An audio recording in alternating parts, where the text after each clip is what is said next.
Good evening everyone, Josh here, and today I'm going to be building a new bike off of Ferrum NV170 Enduro frame. What's cool about this frame is, as the name suggests, NV170, 170 millimeters of travel on the rear. And another cool feature about it that doesn't come off from the name right away is it's made out of chromoly steel. Not aluminum, not carbon like most bikes these days, but chromoly steel. And it comes out at almost 10 pounds when I put it on the scale. So it's pretty light compared to what you would think, but chromoly steel is known for its strength, so I wanted to give it a shot. I wanted a bike that could handle anything I threw at it without breaking. I've had a couple hiccups with carbon and aluminum frame in the past, so just didn't want to fool around with it anymore. This frame is supposed to be able to handle a fork that can go up to 180 millimeters on the front. So here I got RockShox ZEB Ultimate fork. These things can go up to 190 millimeters of frame, but I've got a token in it right now to limit it to 180 just to keep it in compliance with the frame for now. Other brands that are going to be featured on this bike include FUNN MTB, JGbike, all mountain style,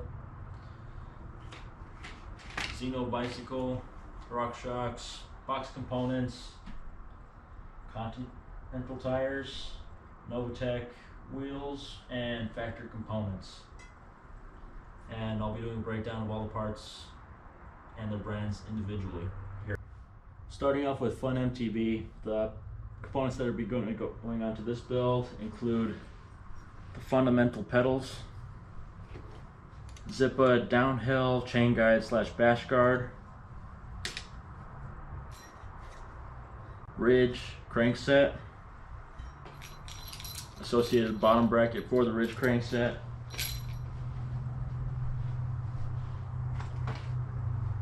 headset, Combat 2 grips,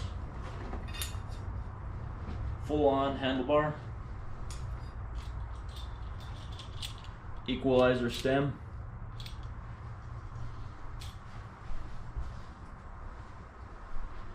Adlib HD Saddle,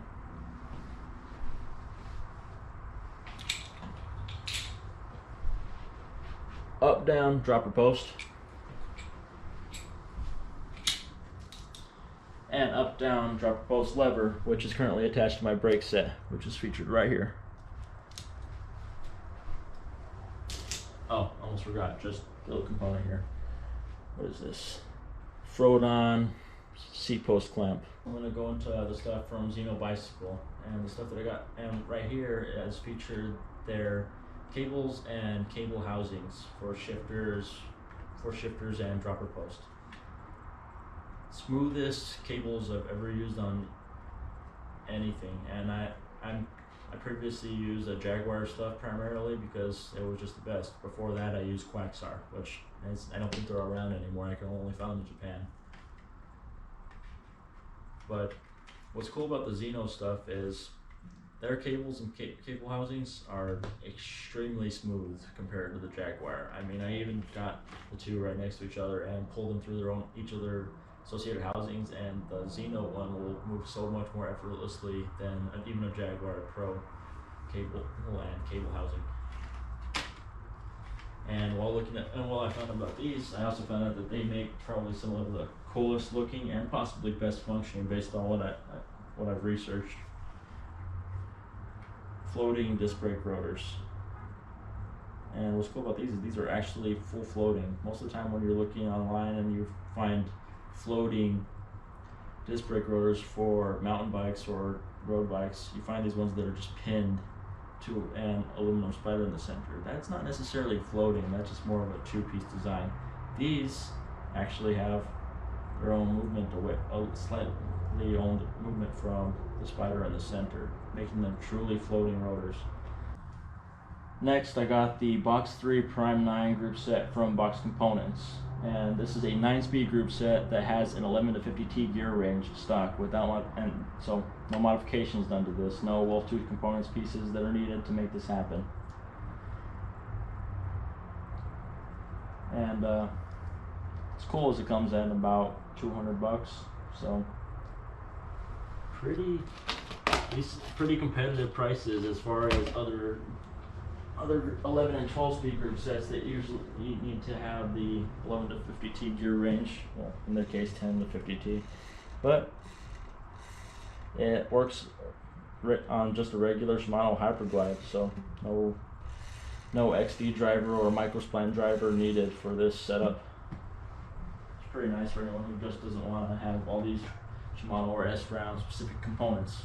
One thing that's pretty cool for the box component stuff too is you can actually buy a Matchmaker X adapter for their shifter, and well, this Matchmaker X shifter is currently on an iSpec EV clamp for these JGbike Shimano SLX M9100 brake set here. So just want to see if it would work, if a Matchmaker and iSpec EV would work together, and it turns out that they can.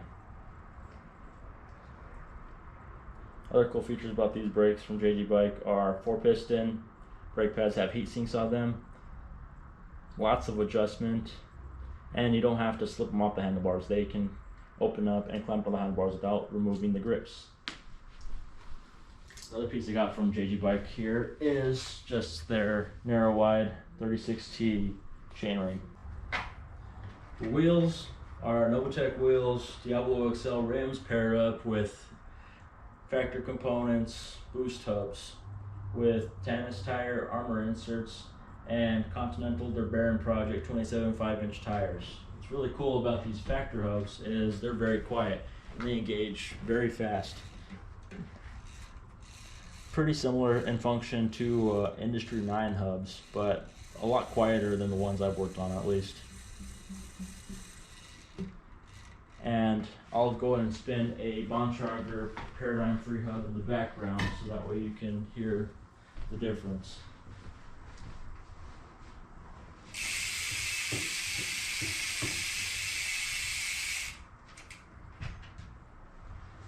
Keep in mind that was at a distance, so you can expect that to be louder if I put it up right next to it, but it's attached to a bike right now. But anyway, really cool hubs. I already covered the RockShox Z fork, but just go ahead and cover the other piece of this that is going along with this, and that's the rear shock. I forgot to cover that earlier. And what that's going to be is a RockShox Monarch Plus RC3 Debonair shock. This should be able to handle the 170 millimeters of travel on the back just nicely. This was actually a pull off of an Evil Reckoning made from a friend. And with that, I'm just going to go ahead and begin this build.